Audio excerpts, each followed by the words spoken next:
المرسلين محمد وآله وأصحابه أجمعين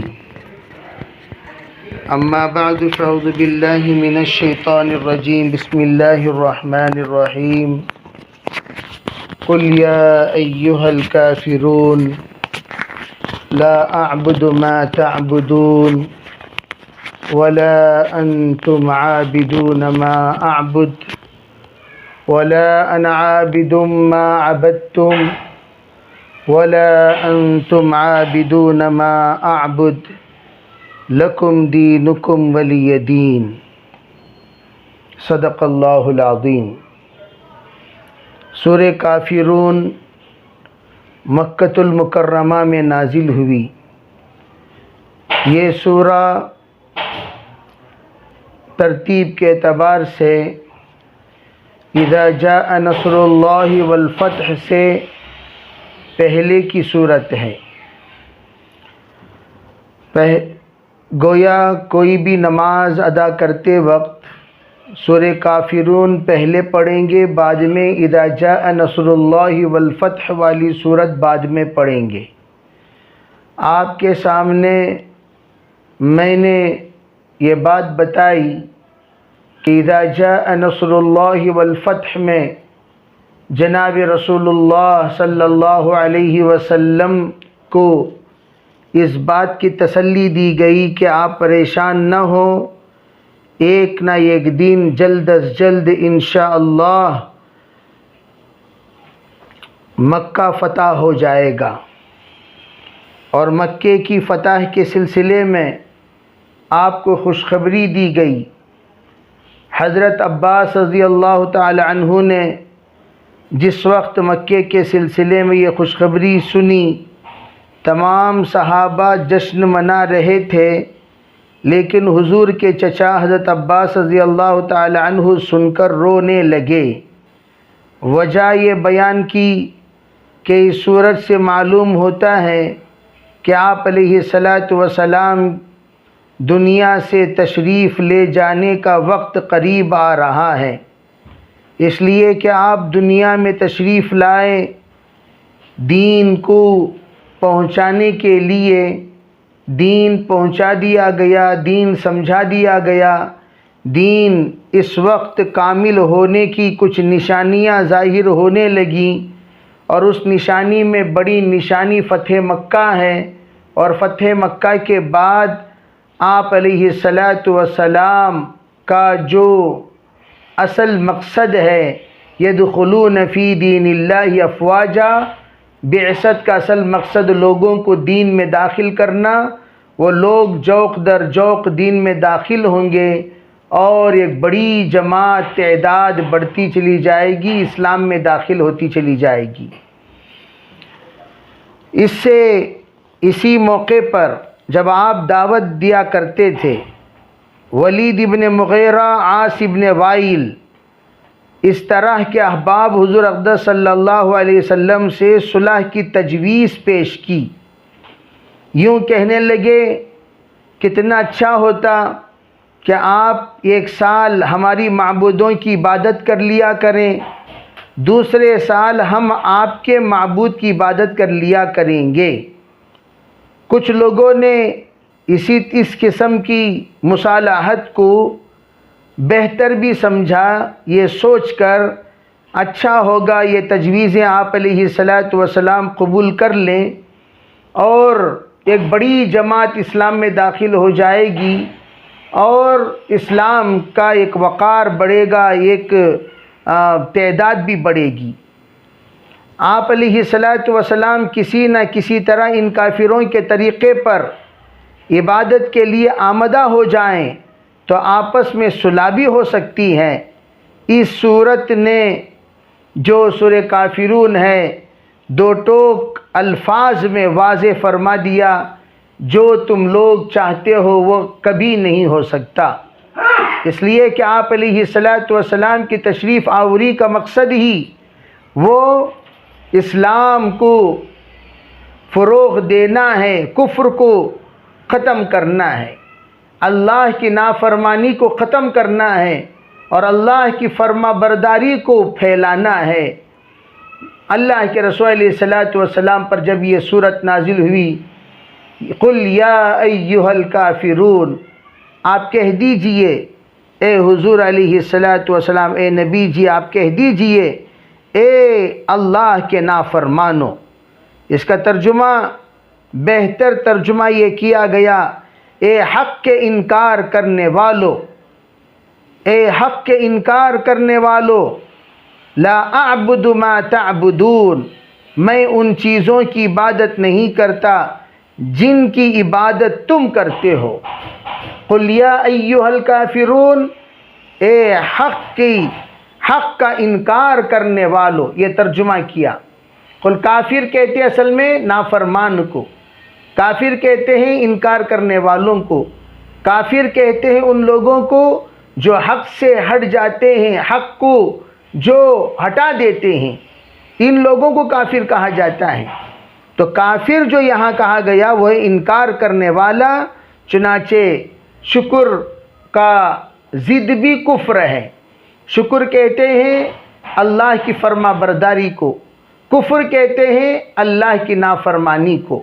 شکر کہتے ہیں نعمتوں کا صحیح استعمال کرنا، کفر کہتے ہیں نعمتوں کا غلط استعمال کرنا۔ اس لیے یہاں کہا گیا کہ قل یا ایھا الکافرون، اے اللہ کے انکار کرنے والو، میں ان چیزوں کی عبادت نہیں کرتا، لا اعبد ما تعبدون، جن کی تم عبادت کرتے ہو۔ اور پھر کیا کہا، ولا انتم عابدون ما اعبد، ضد اس طرح تم لوگوں نے کر رکھا ہے آپس میں، فرمایا تم اس کی عبادت نہیں کرتے جس کی میں عبادت کرتا ہوں۔ ولا انتم عابدون ما اعبد، جس کی میں عبادت کرتا ہوں، تمہاری ضد، تمہاری انانیت، تمہارا یہ ہٹ دھرمی اس بات کو بتا رہا ہے کہ تم آگے کبھی بدلنے والے نہیں ہو، تم لوگوں کے اندر اس بات کا ارادہ ہے ہی نہیں کہ اللہ کی عبادت کیا جائے، اس لیے آپ نے فرمایا ولا انتم عابدون ما اعبد۔ اس کے بارے میں بتاؤں گا، آپ علیہ الصلوۃ والسلام نے مایوس ہو کر نہیں کہا، بلکہ مصالحت کے لیے جو لوگ آئے ہوئے تھے، جنہوں نے کہا ایک سال آپ ہمارے بتوں کی عبادت کر لیں، ایک سال ہم آپ کے خدا کی عبادت کریں گے، ان آنے والوں سے آپ نے کہا تم لوگ دوسروں کو گمراہ کر سکتے ہو، خود گمراہی میں رہ سکتے ہو، لیکن کسی بھی قیمت میں تم لوگ اللہ کی چاہت کے بغیر ہرگز اللہ کی عبادت کرنے والے نہیں بن سکتے۔ ولا انتم عابدون ما اعبد۔ اور پھر کیا فرمایا، ولا انا عابد ما عبدتم، آپ نے فرمایا نہیں، نہ ہی میں آئندہ اس کی عبادت کرنے والا ہوں جس کی عبادت تم کرتے ہو۔ ولا انا عابد ما عبدتم، کیا فرمایا آپ نے، جیسے کہ تم لوگ ولا انتم عابدون ما اعبد، ولا انا عابد ما عبدتم، نہ آج میں کروں گا نہ کبھی میں کر سکتا ہوں، یہ دونوں آپ نے انکار فرما دیا۔ ہرگز جس کی تم لوگ عبادت کر رہے ہو، میں ہرگز آئندہ بھی کبھی اس کی عبادت نہیں کروں گا۔ اور پھر ولا انتم عابدون ما اعبد، اور نہ تم اس کی عبادت کرنے والے ہو جس کی میں عبادت کرتا ہوں۔ ولا انتم عابدون ما اعبد، نہ ہی تم اس کی عبادت کرنے والے ہو جس کی عبادت میں کرتا ہوں۔ تو جب یہ معاملہ صاف صاف ہے تو کرنا کیا چاہیے، فرمایا لکم دینکم ولی دین، تمہارے لیے تمہارا دین ہے، میرے لیے میرا دین ہے۔ لکم دینکم ولی دین، تمہارے لیے تمہارا دین ہے، میرے لیے میرا دین ہے۔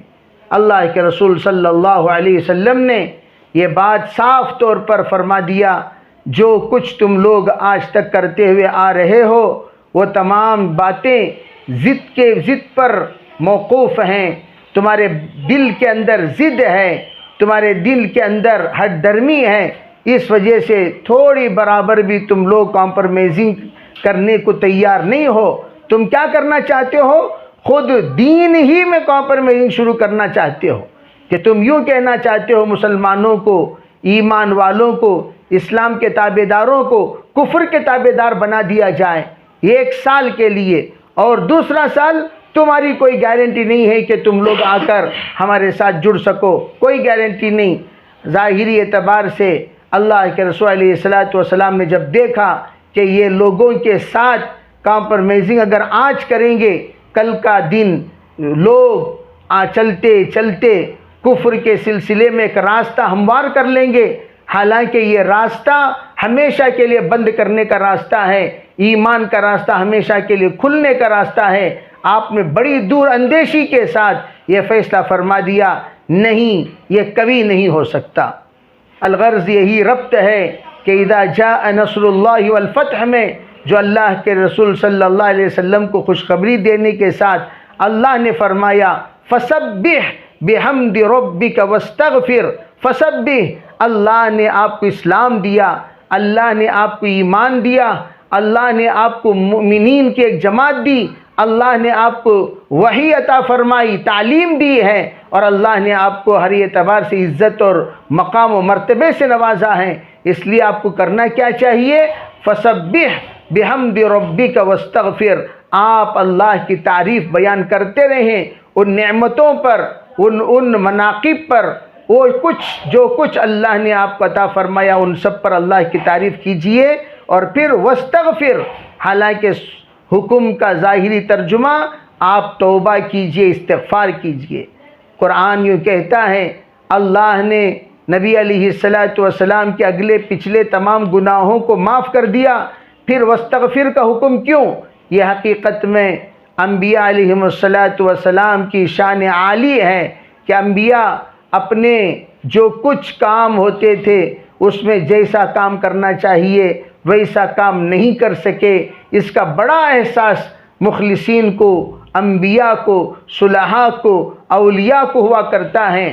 وہ سب کچھ کرنے کے باوجود یوں سمجھا کرتے تھے جتنا کرنا چاہیے اتنا نہیں کر سکے، جتنا کہنا چاہیے اتنا نہیں کہہ سکے، جتنی محنت کرنی چاہیے اتنی محنت نہیں ہو سکی۔ یہ انتہائی اخلاص اور انتہائی قربت کی بات ہے، اور وہ لوگ چھوٹی چھوٹی باتوں میں بھی اگر کمی پیشی ہو جاتی تھی دل کے اندر ان کے بہت چوٹ لگتا تھا۔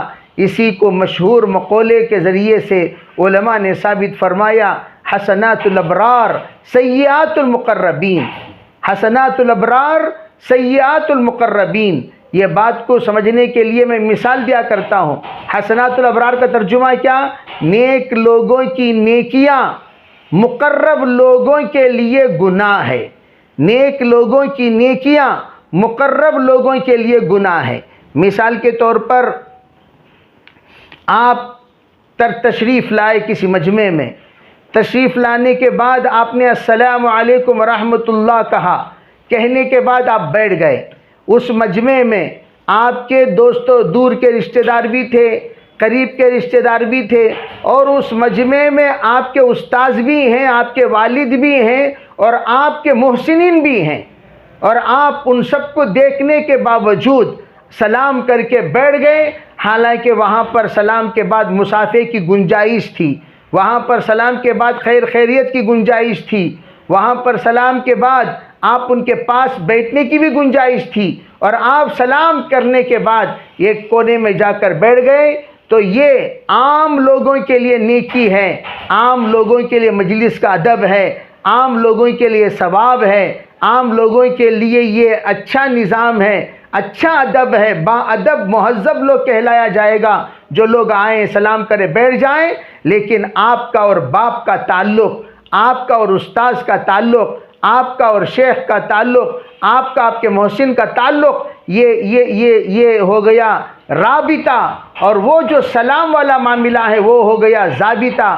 آپ نے ضابطے کے اعتبار سے تو سلام کر کے بیٹھنا آپ کا صحیح ہے، لیکن رابطے کے اعتبار سے ہونا یہ چاہیے آپ آتے، خیر خیریت پوچھتے، مصافحہ کرتے۔ جو اس وقت مجلس میں آپ کے محسن بیٹھے ہوئے ہیں، استاذ بیٹھے ہوئے ہیں، والد محترم بیٹھے ہوئے ہیں یا والدائے محترمہ بیٹھی ہوئی ہیں، تو آپ جب تشریف لاتے ہیں، بیٹے ہونے کے ناطے آپ کے اوپر یہ ذمہ داری تھی، بیٹی ہونے کے ناطے آپ کے اوپر یہ ذمہ داری تھی، عام لوگوں کی طرح سلام کر کے نہیں بیٹھنا چاہیے، بلکہ وہ جن کو آپ کئی دنوں کے بعد دیکھ رہے ہیں، قریب آتے، مصافحہ کرتے، خیر خیریت پوچھتے، پاس بیٹھتے، یہ آپ کا ادب ہونا چاہیے۔ اگر کوئی ایسا نہ کرے، ہم کہتے ہیں دیکھو انہیں شادی میں آئی ملے بغیر چلی گئی، بیٹی شادی میں آئی ماں سے ملے بغیر چلی جائے، بہن شادی میں آئے ملے بغیر چلی جائے، کسی بھی تقریب میں بھائی آئے بھائی سے ملے بغیر چلا جائے، بیٹا آئے باپ سے ملے بغیر چلا جائے، اسے بہت بڑا جرم سمجھا جاتا ہے۔ حالانکہ اسی شادی میں 10 لوگ آئے، 10 لوگ ملے بغیر چلے گئے، ان سب کی شکوے شکایتیں نہیں ہوتی، لیکن اس کی شکوے شکایت ہوتی ہے، اس لیے کہ یہ مقرب ہے، یہ قریبی رشتہ رکھنے والا ہے، یہ قریبی تعلق رکھنے والا ہے، یہ قریب سے اس کا اور ان کا پہچان ہے، اور ان دونوں کا آپس میں بہت بڑا ایک رشتہ ہے۔ اس رشتے کو نبھانے کے لیے آگے بڑھنا چاہیے تھا، آگے بڑھ کر جو آداب ہیں ان آداب کا لحاظ رکھنا چاہیے تھا۔ تو اس کو سیئہ کہتے، گناہ کہتے ہیں، مقربین کے لیے گناہ ہے اور لوگوں کے لیے نیکی۔ لوگ کہتے ہیں سلام کریں نا بھائی، سلام کریں نا بھائی، سلام تو سب کو کریں، وہ سلام میں ہم بھی شامل کر لیے، انہوں سلام کریں نا سلام کر، لیکن ملے نہیں، حالانکہ وہ کسی سے نہیں ملے۔ کسی سے نہیں ملنا جرم نہیں ہے، ان سے نہیں ملنا جرم ہے۔ اسی طریقے سے عبادت تو ہم بھی کرتے ہیں، مقرب لوگ بھی کرتے ہیں، 2 رکعت نماز پڑھ کر ہم لوگ بھی سلام پھیر کر خاموش بیٹھ جاتے ہیں، لیکن اس نماز کے سلسلے میں یہ نہیں سوچتے میری تکبیر کیسی تھی، میری قرات کیسی تھی، میرا رکوع کیسا تھا، میرا سجدہ کیسا تھا، مجھے کس طرح نماز پڑھنا چاہیے تھا۔ اب جو مقرب ہوتا ہے، برگزیدہ ہوتا ہے، اللہ کا قربت قریب والا بندہ ہوتا ہے، وہ تھوڑی سی بھی اللہ کے حضور سے غافل ہو جائیں، اسے یوں لگتا ہے کہ میں نے بہت بڑا گناہ کر دیا، حالانکہ یہ 90% غافل تھا، 10% حاضر تھا، لیکن وہ 99% حاضر تھا، 1% غائب تھا۔ مقرب انسان یہ سوچے گا وہ 1% غائب وہ بھی کیوں ہوا؟ جیسے میں عام طور پر کہا کرتا ہوں، چپ چپ والا جملہ اٹھا لیجئے۔ اگر چپ والا جملہ عام انسان نے کہا بھئی چپ، تو آپ چپ ہو جائیں گے، لیکن وہ چپ والا جملہ آپ کے بڑوں میں سے کسی نے کہا، آپ یوں سمجھیں گے بھئی ادب سکھانے کے لیے کہہ رہے ہم چپ ہو جائیں گے۔ آپ کو دوست نے کہا چپ، تو آپ سمجھیں گے بھئی یہ انسانیت اور مروت کی بات ہے کہ ماحول میں اس وقت میری گفتگو کرنا مناسب نہیں ہے، اس لیے میرا دوست ہمدرد مجھے چپ کر رہا ہے، چپ ہو جائیں گے۔ لیکن آپ اپنی بیگم کو کہہ رہے تھے کچھ بات، بیگم نے کہا چپ۔ آپ اپنے بیٹی کو کہہ رہے تھے کچھ بات، بیٹی نے کہا چپ۔ اور آپ اپنے بیٹے کو نصیحت فرما رہے تھے، اس نے کہا چپ۔ استاد شاگرد کو کچھ کہہ رہا تھا، اس نے کہا چپ۔ پیر مرید کو کچھ کہہ رہا تھا، اس نے کہا چپ۔ اگر آپ یوں کہے یہ تمام لوگ چپ کہہ رہے تھے اور آپ چپ کے ہو گئے، لیکن ان کے چپ کہنے پر آپ نے ہنگامہ کیوں کیا؟ مجھے تم نے چپ کہا کیوں؟ ارے بھائی وہ جملہ ایک جگہ پر وہ ادب ہے، ایک جگہ پر وہ تربیت ہے، ایک جگہ پر ایک کی زبان سے وہ بے ادبی ہے، گستاخی ہے، نافرمانی ہے۔ جملہ وہی ہے، لیکن ایک جگہ پر اسے استعمال کرنا ادب ہے، ایک جگہ پر استعمال کرنا مروت ہے، ایک جگہ پر استعمال کرنا تربیت ہے، ایک جگہ پر استعمال کرنا نصیحت ہے، اور کسی اور نے کسی کو کہنا یہ بے ادبی ہے، گستاخی ہے۔ تو ہم کیا کہیں گے؟ ارے بھائی چپ کہنا تو بڑی اچھی بات ہے، لیکن کون چپ کہے، کسے چپ کہیں؟ ارے بھائی یہ بھی تو سوچنا چاہیے، یہ بھی تو سمجھنا چاہیے۔ ہر ایک کو اپنی زبان پر چپ کہنا شروع کر دے تو وہ چپ کہنے سے وہ تربیت، ہر ایک کے چپ کہنا تربیت کے لیے نہیں، بے ادبی بھی ہو جاتی ہے۔ تو یہ مقرب لوگ ان تمام چیزوں کو سوچا کرتے تھے۔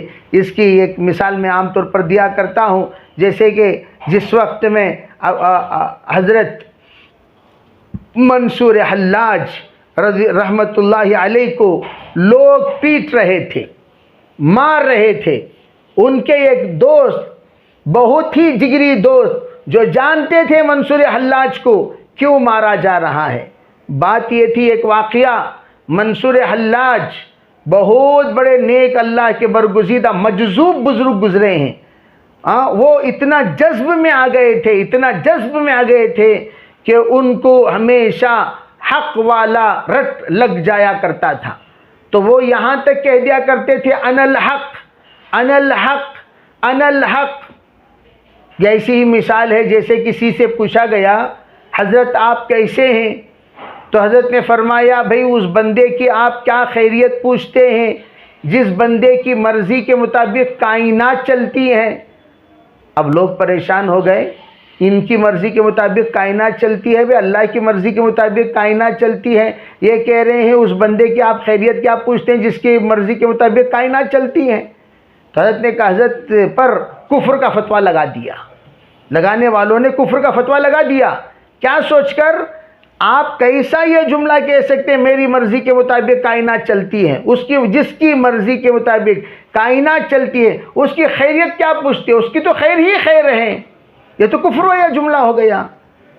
تو حضرت کو جب پوچھا گیا تو حضرت نے فرمایا بھائی بات وہ نہیں ہے، بات یہ ہے اللہ کی جو مرضی وہ میری مرضی، اللہ نے یہ فیصلہ کیا اب بارش ہوگی، یہ اللہ کی مرضی ہے، میں نے میری مرضی بھی یہی بنا لیا، چلو بھئی اللہ نے بارش برسانے کا فیصلہ کر دیا، میں راضی ہوں۔ اللہ نے کہا اللہ کی مرضی مجھے بیمار رکھنا مجھے منظور ہے، اللہ تعالیٰ اگر مجھے بیمار رکھ کر آزمانا چاہتا ہے میں بیمار بن کر بیمار رہ کر سہنے کو تیار ہوں۔ جیسے حضرت ایوب علیہ السلام، حضرت ایوب علیہ السلام کو بیماری آئی، لیکن حضرت ایوب اس بیماری پر اللہ کا فیصلہ تھا تو اس فیصلے پر راضی ہو گئے۔ حضرت ایوب کے صحت مند ہونے کے بعد لوگوں نے پوچھا حضرت آپ کے اچھے دن کون سے تھے، آپ کے اچھے دن کون سے تھے؟ تو حضرت ایوب علیہ السلام نے فرمایا میری زندگی کے اچھے دن وہی دن تھے جس دن میں بیمار تھا۔ پوچھا حضرت وہ کیسے؟ صحت مند کے دن اچھے دن ہوتے ہیں، بیماری کے دن کیسے اچھے دن؟ کہنے لگے بات یہ ہے اللہ میری خیریت روزانہ 2 وقت پوچھا کرتا تھا، ایوب تم کیسے ہو، ایوب تمہارا حال کیا ہے، لیکن جب سے میں صحت مند ہو گیا اللہ میری خیریت ہی نہیں پوچھ رہا ہے، اللہ میری خیریت ہی نہیں پوچھ رہا ہے۔ وہ جب اللہ پوچھتا تھا وہ اتنا اچھا لگتا تھا، اتنا اچھا لگتا تھا، اتنا اچھا لگتا تھا، میری پوری تکلیف کافور ہو جایا کرتی تھی۔ اسی طرح کہ جب اس بزرگ سے پوچھا گیا حضرت کیوں، حضرت نے فرمایا ارے بھائی اللہ کی جو مرضی وہ میری مرضی، اللہ جس حال میں مجھے رکھے اس حال پہ میں راضی ہوں، اسی لیے میں کہتا ہوں میری مرضی کیا ہے، اللہ کی جو مرضی وہ میری مرضی، جو میری مرضی وہی اللہ کی مرضی، یوں سمجھو۔ تو اسی لیے میں کہتا ہوں اس کے بارے میں کیا پوچھتے ہو، جس کی مرضی کے مطابق کائنات ہے، کیا مطلب اللہ کی مرضی جو ہے اس کو میں نے اپنی مرضی بنا لیا۔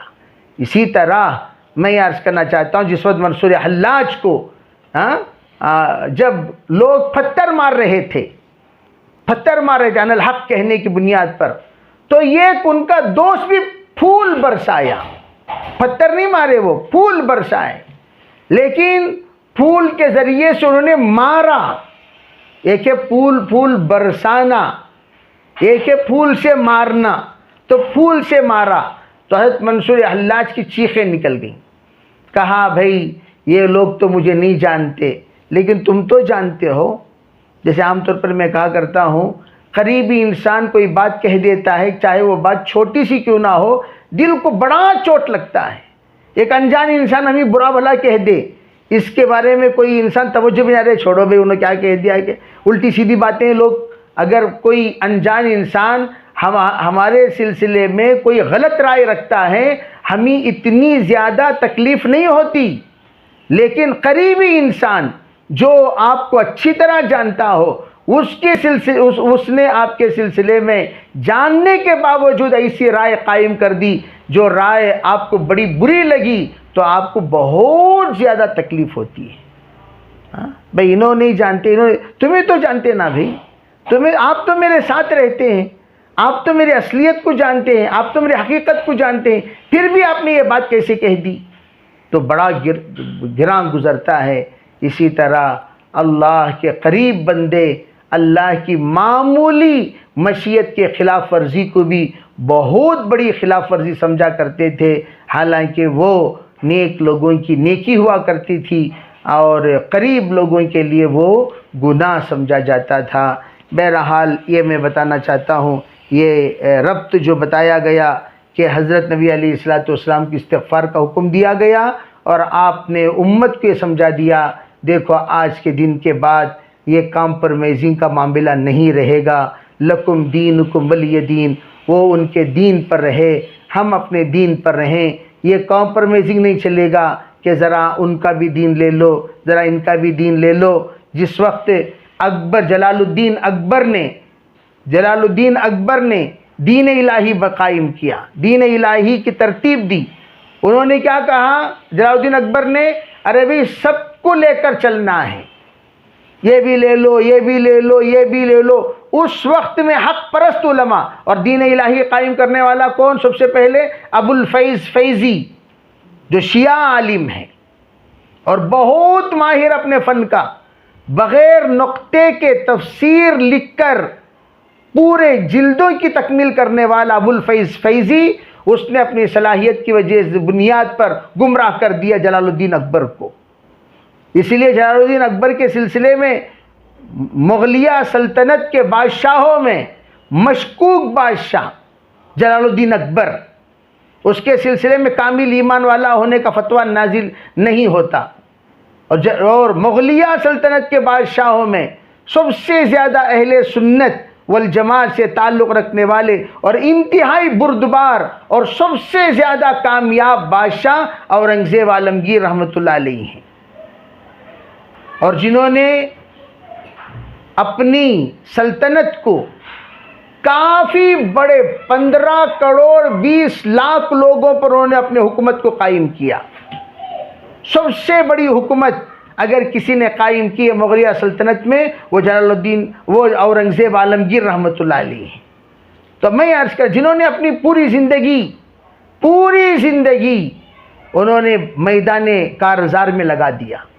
تو الغرض میں یہ عرض کر رہا تھا کہ اس وقت میں ابو الفیض نے جب یہ دین قائم کیا، اس وقت جو حق پرست علماء تھے انہوں نے کہا دیکھو یہ بالکل جائز نہیں۔